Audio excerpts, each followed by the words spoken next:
In een vorige video liet ik je zien hoe je een extra gebruiker kan toevoegen aan je Google Analytics account. In deze video gaan we ook een extra gebruiker toevoegen, alleen dit keer aan een Google Search Console account.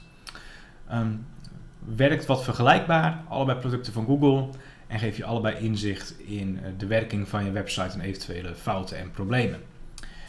We hebben hier al een scherm voor ons van een Google Search Console account waar we op zijn ingelogd, van 1 en 2 West-Friesland in dit geval. En hier in de linkerkolom heb je alle opties, het hele menu van Search Console. Om een extra gebruiker toe te voegen kan je onder instellingen, bij gebruikers en rechten, ik kom in dit scherm uit, een gebruiker toevoegen. Ook hierin e-mailadres invullen.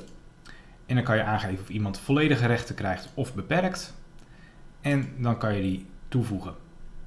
En zo snel is iemand tot toegevoegd aan het account. Vervolgens kun je ook de toegang weer verwijderen. En dat is dus hoe je ook iemand anders toegang kan geven tot je Search Console account. En die dus inzicht geeft in fouten en problemen met eventueel je Search Console website.